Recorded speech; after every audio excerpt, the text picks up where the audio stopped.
In early 2021, Mercedes-Benz announced their new flagship electric sedan, the EQS, aiming to rival Tesla. With luxurious interiors and a high price tag similar to the Tesla Model S and S Plaid, it seemed promising. The interior was stunning, featuring beautiful stitching patterns and elegant wood finishes. The 56-inch hyperscreen, however, was actually 3 smaller screens under one piece of glass. The LED lighting, while impressive, was somewhat over the top, but overall, the interior was fitting for an S-Class vehicle.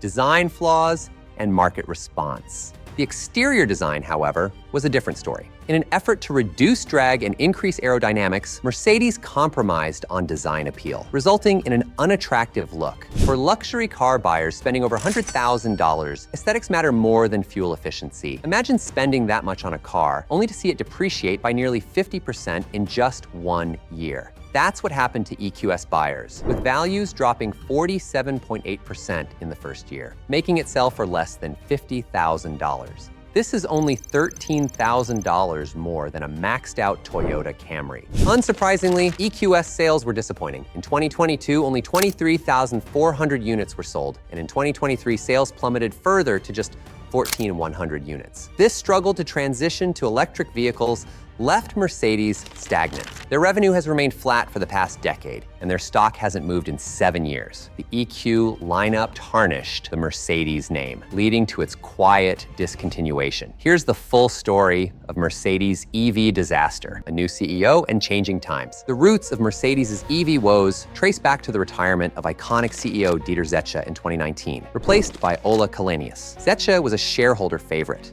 having navigated Mercedes through the 2008 financial crisis and overtaken BMW as the best-selling premium car maker in 2016. However, after over 40 years at Mercedes-Daimler, he decided to retire. Ola Källenius, though no stranger to Mercedes, faced an immense challenge. In late 2019, Tesla announced the Cybertruck, which garnered an unprecedented number of pre-orders and kicked off the 2020-2021 EV boom. EV startups like Rivian and Lucid boomed, with Rivian at one point being worth over $150 billion, double what Mercedes is currently worth. Källenius was under immense pressure to modernize and electrify, aiming to make Mercedes relevant in the booming EV landscape. He looked at the EV startups and saw they were not only electrifying, but also modernizing vehicles with bold designs and advanced technology. Inspired by this, Källenius pushed for similar modernization at Mercedes. The EQ disaster. The EQS was just the beginning of the EQ disaster. Mercedes followed up with other EQ models like the EQB, EQE sedan, and EQE SUV, all featuring unappealing egg-shaped designs. This was especially problematic for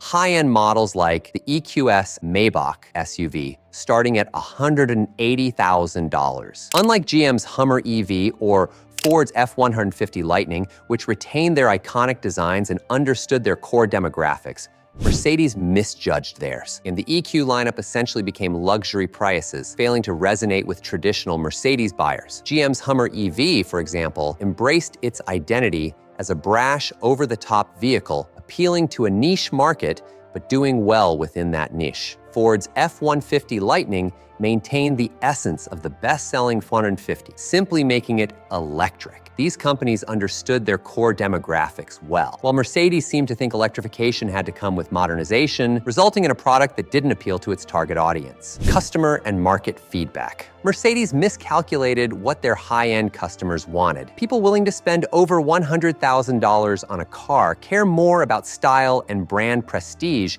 than aerodynamics and efficiency. The EQS's design and its subsequent rapid depreciation were major turnoffs. Owners saw their vehicle's value plummet nearly 50% in just a year, which is exceptionally high even for luxury cars. This depreciation was a clear signal that the market was rejecting the EQS. Ditching EQ, Mercedes is now quietly phasing out the EQ brand. The electric G-Wagon, initially part of the EQ lineup, has been rebranded as the G580 with EQ technology. It offers more traditional styling options, reversing the earlier design missteps. Feedback has been more positive, but negative comments still linger about the remaining EQG elements. For instance, the flat grille section and the square wheel case can now be spec'd to look like a regular G-Wagon. Mercedes executives have confirmed that they are taking feedback about egg-shaped styling very seriously. This is likely why they're doing a facelift for the EQS, bringing back the raised star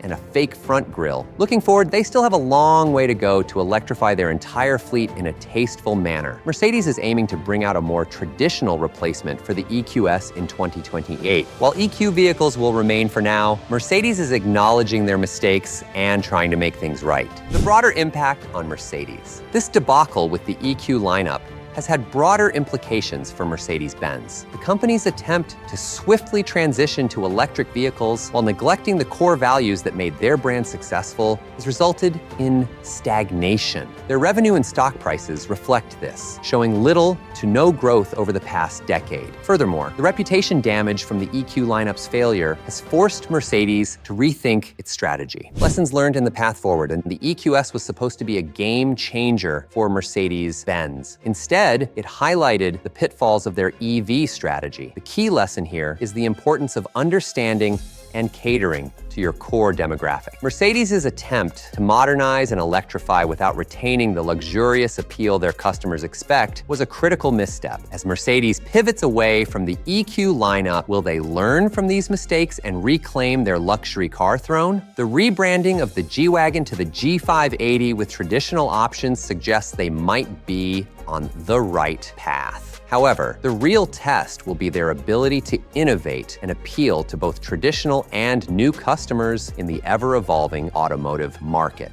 Conclusion. The EQ disaster has been a significant learning experience for Mercedes-Benz. Moving forward, they must balance modernization with the luxurious appeal that defines their brand. As they aim to release a more traditional replacement for the EQS by 2028, the automotive world will be watching closely. Are you a fan of modern egg-shaped car designs? Comment below. And wait, we do not stop here. Have you heard about the terrible side of electric cars? We broke it all down in our latest video. Make sure to watch it too. Motor Master, the electric vehicle revolution is upon us, but is it as green and sustainable